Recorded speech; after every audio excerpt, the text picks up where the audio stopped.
Est-ce que vous tombez, vous aussi, dans le plus grand piège du XXIe siècle? Ce piège dans lequel tous les plus grands de ce monde sont tombés. Mark Zuckerberg, Jeff Bezos, Bernard Arnault, Macron. Ce piège, on avait commencé à l'effleurer à la vidéo numéro 1 de la série où on expliquait que les politiques, que les grands marketing, les grands marketeurs de ce monde, les réseaux sociaux, vous traitez comme des animaux d'élevage. Mais en réalité, vous-même, vous vous traitez comme un animal d'élevage. Je m'explique.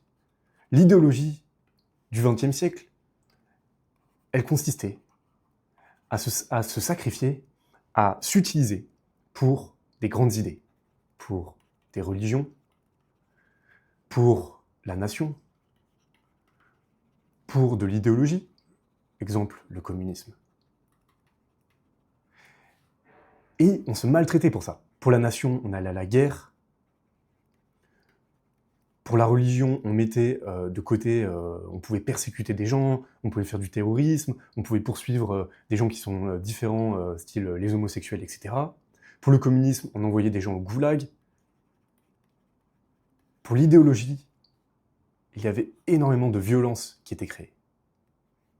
Au XXIe siècle, on n'a plus tout ça. Au XXIe siècle, on se sacrifie pour du résultat. Et là, peut-être que ça va un peu plus vous parler. On se sacrifie pour de l'argent, pour de la perte de poids, pour être plus beau, pour avoir des meilleurs résultats scolaires, pour avoir plus de muscles, pour lire plus de livres, pour etc. etc. Au XXIe siècle, on se maltraite. On se maltraite pour du rendement. On se maltraite pour prendre son corps. En prenant son corps, en prenant ses émotions, ses relations, ses amis, sa famille, sa façon de penser, sa façon de dormir, sa façon de s'alimenter. Et on prend tout ça, on prend toute notre vie pour obtenir des résultats que l'on mesure. Et ça, c'est le grand truc du XXIe siècle. On mesure. On mesure combien d'argent on a, on mesure le nombre de kilos qu'on perd,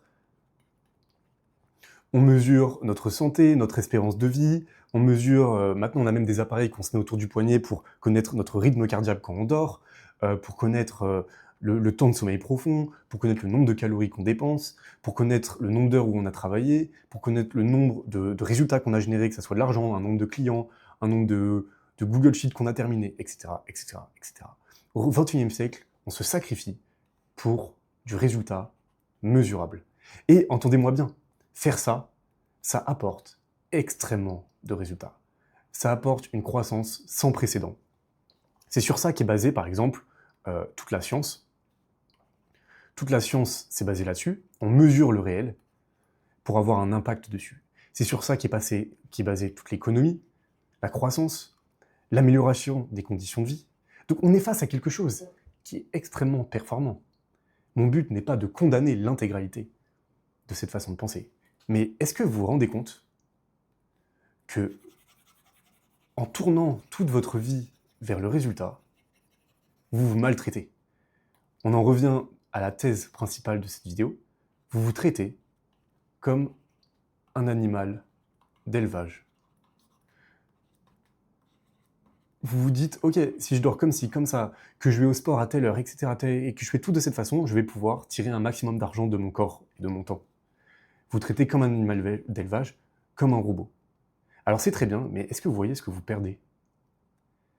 Est-ce que vous voyez que vous perdez de la qualité, donc moins de qualité et de profondeur? Chose qui était extrêmement présente pour le coup dans les religions au XXe siècle ou dans les idéologies. Donc qualité et profondeur. Que en voulant tout le temps être dans cette optique de rendement, de maximisation des résultats, on reste en surface. Parce que le principe de la maximisation des résultats, c'est moins de temps, d'énergie, pour plus de résultats. C'est ça l'optimisation, la maximisation.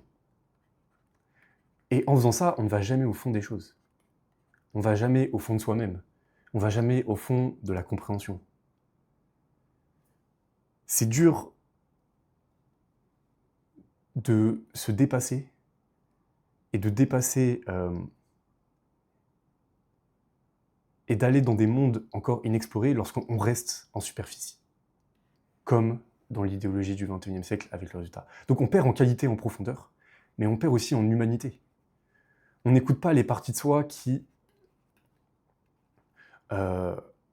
nous empêchent de performer, qui ont besoin de se reposer, qui ont besoin d'aller faire du loisir, qui ont besoin d'aller jouer, qui ont besoin de se détendre. Et je ne dis pas qu'il faut être feignant, mais je dis bien qu'on met de côté tout ce qui ne nous apporte pas des résultats. On met de côté une partie de son humanité, une partie de ses émotions, une partie de ses besoins, une partie de ses désirs, une partie de ses envies. Et c'est comme ça qu'on se traite juste comme un animal d'élevage. On veut juste performer, on veut juste avoir des résultats. Et ce qui est très très piégeux, j'en reviens sur un point que j'avais abordé, c'est que ça fonctionne. Et regardez, c'est pour ça que ça marche comme une spirale. Plus on se maltraite, plus on obtient des résultats. Là, ça va être de l'argent, mais ça pourrait être n'importe quoi d'autre. Donc, comme on obtient des résultats, on continue à se maltraiter. Et on obtient de l'argent. Parce qu'on se maltraite plus. Et du coup, on continue. Et du coup, on obtient plus de résultats. Et on s'enferme dans un monde de maltraitance, de déshumanisation, qui fonctionne. C'est ça le grand paradoxe. Si ça fonctionnait pas, ça ferait longtemps qu'on serait plus dedans. Mais comme ça fonctionne, on continue. Et croyez-moi, je suis passé par là, surtout en tant qu'entrepreneur. J'ai une bonne nouvelle pour vous. C'est que je pense que l'IA peut être la plus grande porte de sortie de cette spirale. Et ça, je vais vous l'expliquer dans la vidéo qui sort demain. Alors je vous invite à vous abonner, à liker la vidéo si ça vous a appris quelque chose, si ça vous a intéressé. Dites-moi ce que vous pensez de ce que je vous ai dit, je suis vraiment curieux pour le coup. Parce que tout ça, ça sort de ma tête, même si forcément j'ai énormément d'inspiration d'autres personnes, d'autres vidéos que j'ai vues, d'autres livres que j'ai lus. Mais je serais très curieux de savoir ce que vous en pensez. Et on se retrouve demain pour parler comment sortir de ce grand malaise du XXIe siècle où on traite les autres comme des objets de performance et comment on se traite soi-même comme un objet de performance.